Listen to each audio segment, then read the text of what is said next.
S Prashant, ಆರಂಭದಿಂದಲೂ ಚರ್ಚೆ ಮಾಡ್ತಾ ಇದ್ವಿ ನಾವು. ದಾವಣಗೆರೆ ದಕ್ಷಿಣ ಕಾಂಗ್ರೆಸ್ಸಿಗೆ ಫೇವರೇಬಲ್ ಆಗಿರುವಂಥ ಕ್ಷೇತ್ರ ಅಂತ. ಈಗ ಟೈಟ್ ಫೈಟ್ ಇದೆ, ನೆಕ್ ಟು ನೆಕ್ ಫೈಟ್ ಇದೆ ಅಂತಿದ್ದೀವಿ. ಅದೇ ದಾವಣಗೆರೆಯಲ್ಲಿ ಯಾವಾಗ ಕಾಂಗ್ರೆಸ್ನ ಟಿಕೆಟ್ ಹಂಚಿಕೆಯಲ್ಲಿ ಗೊಂದಲ ಆಯಿತು, ಆಗ ಬಿ ಜೆ ಪಿಗೆ ಒಂದು ರೇ ಆಫ್ ಹೋಪ್ ಇದೆ. ಬಟ್ ಅದರ ಅರ್ಥ ಬಿ ಜೆ ಪಿ ಆ ಸೀಟನ್ನು ಟ್ರಾನ್ಸ್ಲೇಟ್ ಮಾಡಿ ತಾನೇ ಗೆದ್ದುಬಿಡುತ್ತೆ ಅಂತಕ್ಕಂಥ ನಿಷ್ಕರ್ಷೆಗೆ ಬರುವುದು ಕಷ್ಟವಾಗ್ತಿದೆ. ನೀವು ಕೇಳ್ತಾ ಇದ್ರಿ ಈಗ ಪಾರ್ಟಿ ವೈಸ್ ಬೂತ್ ವೈಸ್ ಮಾಡ್ತಾರೆ ಅಂತಕ್ಕಂಥದ್ದು. ಅಜಿತ್, ಕೆಲ ಕ್ಷೇತ್ರಗಳಲ್ಲಿ ಕೆಲ ವಾರ್ಡ್ಗಳಲ್ಲಿ ಆ ರೀತಿಯಾಗಿರ್ತಕ್ಕಂಥ ಕಾರ್ಯಕರ್ತರು ರಾಜಕೀಯ ಪಕ್ಷಗಳಿಗೆ ಸಿಗ್ತಾರೆ. ಮೊದಲಿನ ಥರ ನೀವು 10 ವರ್ಷ 15 ವರ್ಷದ ಹಿಂದೆ ಏನಿತ್ತಲ್ಲ, ಅಂದರೆ ಇವ್ರು ಬರ್ತಾರೆ, ಇವನು ಬೂತ್ಗೆ ಬಂದರೆ ನಮಗೆ ಹಾಕ್ತಾನೋ ನಮಗೆ ಹಾಕಲ್ವೋ ಆ ಮಟ್ಟದ. ಈಗಲೂ ಹಳ್ಳಿಗಳಲ್ಲಿ ಮಾಡ್ಬೋದು, ಅದನ್ನು ಹಳ್ಳಿಗಳಲ್ಲಿ ಮಾಡ್ಬೋದು, ಸಿಟಿಗಳಲ್ಲಿ ಬಹಳ ಕಷ್ಟ ಇದೆ. ಆ ರೀತಿ ಸಿಟಿಗಳಲ್ಲೂ ಹಿಂದೆ ಆಗ್ತಿತ್ತು, ಈಗ ಕಷ್ಟ ಇದೆ. ಅಜಿತ್, ಈ ಹಂತದಲ್ಲಿ ನನಗನ್ಸುತ್ತೆ ಇನ್ನೂ 36 ಗಂಟೆ ಮಾತ್ರ ಉಳಿದಿವೆ. ಹೌದು, ಈ ಹಂತದಲ್ಲಿ ಇಷ್ಟು ಮಾತ್ರ ಹೇಳ್ಬೋದು. ಬೈ ಎಲೆಕ್ಷನ್ ಸೀಮಿತವಾಗಿ ನೋಡಿದಾಗ ಅತಿ ದೊಡ್ಡ ಪೊಲಿಟಿಷಿಯನ್ ಅಂದರೆ ಮತದಾರ. ಅಜಿತ್, ಹೌದು, ಇದನ್ನ ನಮ್ಮ ಜೋಗಿಯವರೆಲ್ಲೋ ಬರೆದಿದ್ರು ಇದನ್ನ ದಕ್ಷಿಣಾಯನದಲ್ಲಿ. ಅತಿ ದೊಡ್ಡ ರಾಜಕಾರಣಿ ಯಾರಾದರೂ ಇದ್ರೆ ಆತ ಮತದಾರ. ಆ ಮತದಾರನಲ್ಲೂ ಈ ಹಣ ತೆಗೆದುಕೊಳ್ತಾರಲ್ಲ, ಆ ಮತದಾರನಷ್ಟು ರಾಜಕಾರಣ ಯಾರಿಗೂ ಗೊತ್ತಿರಲ್ಲ. ಅವನು ಇಲ್ಲಿಂದೂ ತಗೋತಾನೆ, ಅಲ್ಲಿಂದೂ ತಗೋತಾನೆ. ಯಾರಿಗೆ ಗೆಲ್ಸಿದ್ರೆ ಏನು ಕೆಲಸ ತೆಗೆದುಕೊಳ್ಬೇಕು ಅಂತ ನಿಂಗೆ ಗೊತ್ತಿರತ್ತಂತೆ. ಯಾರು ಗೆದ್ರೆ ಎಲ್ಲಿಂದ ಹೆಂಗೆ ಕೆಲಸ ಆಗತ್ತೆ ಅನ್ನೋದು ಗೊತ್ತಿರುತ್ತೆ. ಅಂಥವನು ಜಾಣ ಮತದಾರ, ಅಂಥವನು ಜಾಣ ರಾಜಕಾರಣಿ ಅಂತಕ್ಕಂಥದ್ದನ್ನು ಅವರೆಲ್ಲೋ ಬರೀತಾರೆ. ಹಾಗೆ ಆಗಿನ ಸ್ಥಿತಿಯಲ್ಲಿ ನಮ್ಮ ಬೈ ಎಲೆಕ್ಷನ್ಸ್ಗಳು ಹೋಗಿ ತಲುಪಿವೆ. ಹೀಗಾಗಿ ಈ ಬೈ ಎಲೆಕ್ಷನ್ಸ್ನಲ್ಲಿ ಕನ್ವೆನ್ಷನಲ್ ಆಗಿ ಗಾಳಿಯನ್ನು ಲೆಕ್ಕ ಹಾಕ್ಕೊಂಡು ಅದು ಕಷ್ಟ ಆಗ್ತಾ ಇದೆ. ಯಾಕಂದರೆ ಎಲ್ಲಿಂದ ಹೇಗೆ ದುಡ್ಡು ಬರ್ತಾ ಇದೆ, ಏನೇನು ವರ್ಕ್ ಆಗ್ತಿದೆ. ಜಾತಿ ಎಲ್ಲ ಚುನಾವಣೆಗಳಲ್ಲಿ ವರ್ಕ್ ಆಗುತ್ತೆ. ಈಗ ಈ ಚುನಾವಣೆಗಳಲ್ಲಿ ಬಿ ಜೆ ಪಿ ನಾನ್ ಲಿಂಗಾಯತ್ ಫ್ಯಾಕ್ಟರ್ ನೋಡಿಕೊಂಡು ತನ್ನ ಒಂದು ಸೀಟನ್ನು ಕೊಡ್ತು. ಹಾಗಿರುವ ಪರಿಸ್ಥಿತಿಯಲ್ಲಿ ಮುಸ್ಲಿಂ ಮತಗಳು ವಿಭಜನೆ ಆಗ್ತವೆ ಅಂತಕ್ಕಂಥದ್ದನ್ನು ಈಗಾಗಲೇ ದಾವಣಗೆರೆಯ ಬಹುತೇಕ ಪತ್ರಕರ್ತರು ಹೇಳ್ತಿದ್ದಾರೆ. 15 ಆಗ್ತವೋ, 20 ಆಗ್ತವೋ, 25 ಆಗ್ತವೋ, 30 ಆಗ್ತವೋ ಅನ್ನೋದ್ರ ಮೇಲೆ ಫಲಿತಾಂಶ ಅಂತಿಮವಾಗಿ ಆ ನಿಷ್ಕರ್ಷೆಗೆ ಬರಬಹುದು ಅಂತಕ್ಕಂಥದ್ದು. ಲಿಂಗಾಯತ್ ವೋಟ್ಗಳು 40,000 ಇದ್ದರೂ ಕೂಡ ಅಲ್ಲಿ ನಾನ್ ಲಿಂಗಾಯತ್ ಇದ್ದಾಗ ಬಹುತೇಕ ನಾವು ಯಾವಾಗಲೂ ನೋಡಿದ್ದೀವಿ ಡಾಮಿನೆಂಟ್ ಕಮ್ಯುನಿಟಿ ವೋಟ್ಗಳು ಅಲ್ಲಿ ನಾನ್ ಲಿಂಗಾಯತ್ ಇದ್ದಾಗ ತನ್ನ ಸಮುದಾಯದತ್ತ ಗ್ರಾವಿಟೇಟ್ ಆಗ್ತಕ್ಕಂಥ ಸಾಧ್ಯತೆಗಳು ಜಾಸ್ತಿ ಇರ್ತವೆ.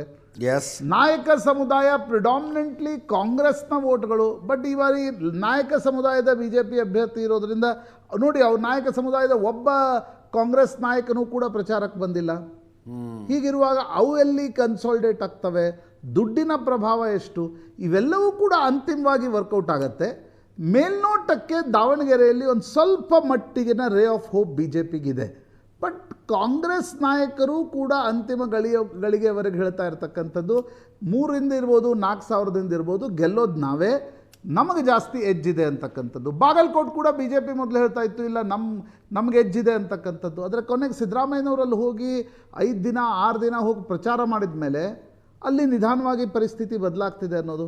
ಅದೇ ಬೆಂಗಳೂರಿನಲ್ಲಿ ಕುಳಿತುಕೊಂಡು ರಾಜಕೀಯ ವಿಶ್ಲೇಷಣೆ ಮಾಡೋದಾದರೆ 2 ಸೀಟ್ಗಳನ್ನು ಕಾಂಗ್ರೆಸ್ ಗೆದ್ದರೆ ಭಾಳ ದೊಡ್ಡ ಏನು ಸಂಚಲನ ಪೊಲಿಟಿಕಲಿ ಅನೇಕರು ಎಕ್ಸ್ಪೆಕ್ಟ್ ಮಾಡ್ತಿದ್ದಾರೆ. ಆ ಸಂಚಲನ ಕಾಣಲಿಕ್ಕೆ ಸಿಗಲ್ಲ.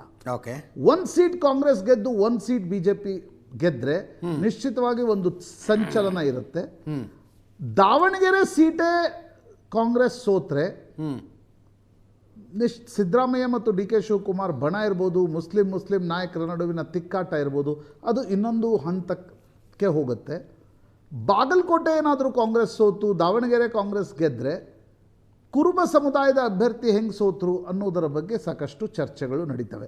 ಕಾಂಗ್ರೆಸ್ನ ದಾವಣಗೆರೆಗೆ ಸೀಮಿತವಾಗಿ ಹೇಳೋದಾದರೆ ಸಮರ್ಥ ದೊಡ್ಡ ಮಾರ್ಜಿನ್ನಲ್ಲಿ ಗೆದ್ರೇನು, ತುಂಬ ಕಡಿಮೆ ಮಾರ್ಜಿನ್ನಲ್ಲಿ ಗೆದ್ರೇನು, ಸೋತ್ರೇನು?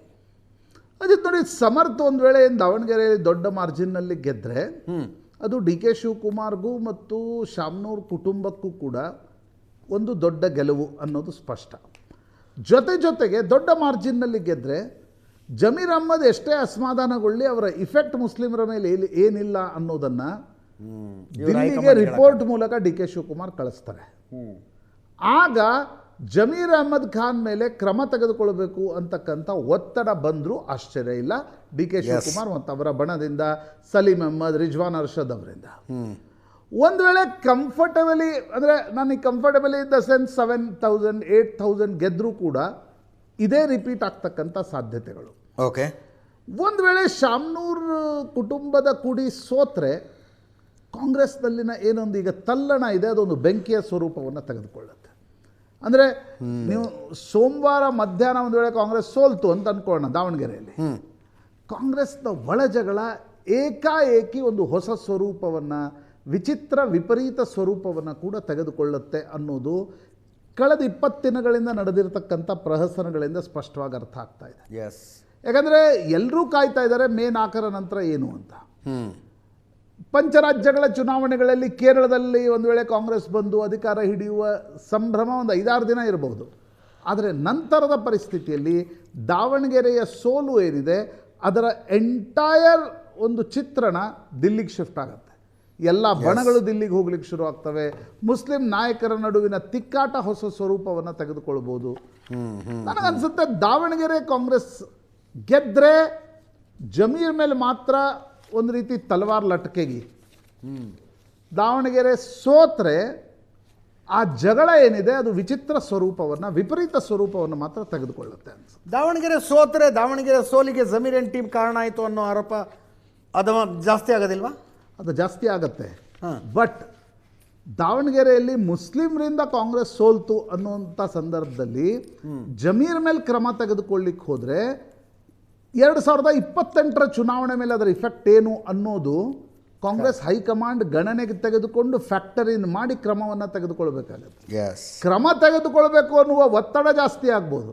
ಬಟ್ ಕಾಂಗ್ರೆಸ್ ಹೈಕಮಾಂಡ್ಗೆ ಆ ಸೋಲು ಒಂದು ವೇಳೆ ದಾವಣಗೆರೆ ಏನಾದರೂ ಸೋತ್ರೆ, ಹೈಪೋಥೆಟಿಕಲಿ ಹೇಳ್ತಿದ್ದೀನಿ, ಸೋತ್ರೆ ಅದನ್ನು ಮ್ಯಾನೇಜ್ ಮಾಡೋದು ಹೆಂಗೆ, ಅದನ್ನು ಡೈಜೆಸ್ಟ್ ಮಾಡೋದು ಹೆಂಗೆ, ಅದನ್ನು 28ರ ಚುನಾವಣೆಗೆ ಸಮೀಕರಿಸೋದು ಹೆಂಗೆ, ರೈಟ್, ಹೌದು, ಈ ಚಿಂತೆ ಹೈಕಮಾಂಡ್ಗೆ ಜಾಸ್ತಿ ಆಗುತ್ತೆ ಅನ್ಸುತ್ತೆ. ಎಸ್. ದಾವಣಗೆರೆ ದಕ್ಷಿಣದ ಬಗ್ಗೆ ಮಾತಾಡಿದ್ವಿ. ಬಾಗಲಕೋಟೆ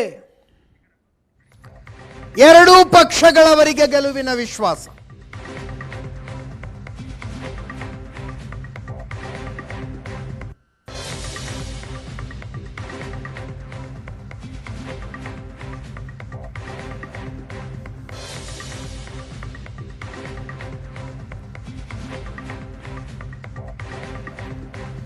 ಹದಿನೈದು 15,000 ಮತಗಳ ಅಂತರದಿಂದ ನಾವು ಗೆಲ್ತೀವಿ ಅಂತ ಕಾಂಗ್ರೆಸ್ನವರು, 5,000 to 7,000 ಮತಗಳ ಅಂತರದಲ್ಲಿ ನಾವು ಗೆಲ್ತೀವಿ ಅಂತ ಬಿಜೆಪಿಯವರು. ಕೇಳಿಸ್ಕೊಳ್ಳಿ. ಈ ಕಳೆದ ಚುನಾವಣೆಯಲ್ಲಿ ಎಲ್ಲ ಪಕ್ಷದ ಕಾರ್ಯಕರ್ತರು ಒಗ್ಗಟ್ಟಿನಿಂದ ನಾವು ಹೋರಾಟವನ್ನು ಮಾಡಿದ್ದರ ಪ್ರತಿಫಲವಾಗಿ ಕಾಂಗ್ರೆಸ್ ಪಕ್ಷ ಯಾವುದೇ ರೀತಿ ನಿಸ್ಸಂದೇಹವಾಗಿ ಈ ಒಂದು ಕ್ಷೇತ್ರದಲ್ಲಿ ನಾವು ಗೆಲುವನ್ನು ಸಾಧಿಸ್ತೀವಿ. ಅಂತರ ಸುಮಾರು 15,000ಕ್ಕಿಂತಲೂ ಹೆಚ್ಚಿನ ಅಂತರದಿಂದ ಕಾಂಗ್ರೆಸ್ ಪಕ್ಷ ಈ ಕ್ಷೇತ್ರದಲ್ಲಿ ನಾವು ಗೆಲುವನ್ನು ಸಾಧಿಸ್ತೀವಿ. ಪಕ್ಷದ ಎಲ್ಲ ವರಿಷ್ಠ ನಾಯಕರುಗಳು ಇಲ್ಲಿ ಬಂದು ಚುನಾವಣಾ ಪ್ರಚಾರವನ್ನು ಮಾಡಿದರು. ಎಲ್ಲ ಸಮುದಾಯದ ಮುಖಂಡರುಗಳನ್ನು ವಿಶ್ವಾಸಕ್ಕೆ ತೆಗೆದುಕೊಂಡು ಪ್ರತಿ ಬೂತ್ ಮಟ್ಟದಲ್ಲಿ ನಾವು ಏನು ಹೋರಾಟವನ್ನು ಮಾಡಿದ್ದೀವಿ ಆ ಹೋರಾಟದ ಪ್ರತಿಫಲವಾಗಿ ಯಾವುದೇ ಕಾರಣಕ್ಕೂ ಕೂಡ ಕಾಂಗ್ರೆಸ್ ಪಕ್ಷ ಇಲ್ಲಿ ನಿಸ್ಸಂದೇಹವಾಗಿ ಗೆಲುವನ್ನು ಸಾಧಿಸ್ತೇವೆ. ನಮ್ಮ ರಾಜ್ಯದ ಮಾನ್ಯ ಮುಖ್ಯಮಂತ್ರಿಗಳಾಗಿರ್ತಕ್ಕಂಥ ಸನ್ಮಾನ್ಯ ಸಿದ್ದರಾಮಯ್ಯ ಸಾಹೇಬರ ಆಡಳಿತದ ಒಂದು ಏನು ವೈಖರಿ ಇದೆ, ಏನು ಪಂಚ ಗ್ಯಾರಂಟಿ, ಹೆಚ್ಚಿನ ಸಂಖ್ಯೆಯಲ್ಲಿ ಮಹಿಳೆಯರು ಈ ಚುನಾವಣೆಯಲ್ಲಿ ಕಾಂಗ್ರೆಸ್ ಪಕ್ಷದ ಪರವಾಗಿ ಮತವನ್ನು ಚಲಾಯಿಸಿದ್ದಾರೆ. ಸನ್ಮಾನ್ಯ ಸತೀಶ್ ಜಾರಕಿಹೊಳಿ ಅವರು ಬೂತ್ ಮಟ್ಟದಲ್ಲಿ ಮೈಕ್ರೋ ಮ್ಯಾನೇಜ್ಮೆಂಟ್ ಅನ್ನು ಮಾಡುವುದರ ಮುಖಾಂತರ ಪಕ್ಷವನ್ನು ಸಂಘಟಿಸಿದರು. ಬಾಗಲಕೋಟೆ ಮತ್ತು ದಾವಣಗೆರೆ ಉಪಚುನಾವಣೆ ನಡೆದಿದೆ. ಈ ಉಪಚುನಾವಣೆ ಎಲ್ಲಿ ಎರಡೂ ಕ್ಷೇತ್ರದಲ್ಲಿ ಭಾರತೀಯ ಜನತಾ ಪಾರ್ಟಿ 100ಕ್ಕೆ 100ರಷ್ಟು ಗೆದ್ದೇ ಗೆಲ್ತದೆ ಅಂತ ನಾನು ಹೇಳಕ್ಕೆ ಇಚ್ಛೆ ಪಡ್ತೇನೆ. 2023ರ ಸಾರ್ವತ್ರಿಕ ಚುನಾವಣೆಯಲ್ಲಿ ಆದಂಥ ಇವೆಲ್ಲ ನ್ಯೂನತೆಗಳನ್ನು ನಾವು ಸರಿಪಡಿಸಿಕೊಂಡಿದ್ದೀವಿ. ನಮ್ಮ ಜೊತೆ ಈ ಸಲ ಕಾಂಗ್ರೆಸ್ ಈಗ ಆಲ್ರೆಡಿ 3 ವರ್ಷಗಳನ್ನಾಗಿದೆ. ಇಲ್ಲಿ ಬಾಗಲಕೋಟೆಯಲ್ಲಿ ಯಾವುದೇ ರೀತಿಯ ಅಭಿವೃದ್ಧಿ ಇಲ್ಲ ಅನ್ನೋದು ಕೂಡ ಮತದಾರರಿಗೆ, ಜನರಿಗೆ ಎಲ್ಲರಿಗೂ ಸ್ಪಷ್ಟವಾಗಿ ಗೊತ್ತಾಗಿದೆ. ಅದರ ಜೊತೆಗೆ PH ಪೂಜಾರ್ ಆಗಿರ್ಬೋದು, ನಿರಾಣಿಯವರಾಗಿರ್ಬೋದು, ಹಾಗೂ ನಮ್ಮ ರಾಜ್ಯದ ಇತರ ಪ್ರಮುಖ ರಾಜಕೀಯ ವ್ಯಕ್ತಿಗಳಾಗಿರ್ಬೋದು, ಇವರೆಲ್ಲರ ಒಂದು ಸಮನ್ವಯತೆಯ ಆಧಾರದಲ್ಲಿ ಏನು ಪ್ರಚಾರವನ್ನು ಬಾಗಲಕೋಟೆಯಲ್ಲಿ ನಾವು ಕೈಗೊಂಡಿದ್ದೀವಿ, ಆ ಎಲ್ಲ ಆಧಾರಗಳ ಮೇಲೆ ಕನಿಷ್ಠ 5,000 to 7,000 ಮತಗಳ ಅಂತರದಲ್ಲಿ ನಾವು ಗೆದ್ದೇ ಗೆಲ್ತೀವಿ ಅಂತ ಹೇಳಕ್ಕೆ ಇಚ್ಛೆ ಪಡ್ತೇವೆ. ಬಾಗಲಕೋಟೆ ಇತಿಹಾಸದಲ್ಲಿ ದುಡ್ಡಿಗೆ ಮತಗಳನ್ನು ಮಾರಿಕೊಂಡಂಥದ್ದು ಯಾವತ್ತೂ ಇಲ್ಲ.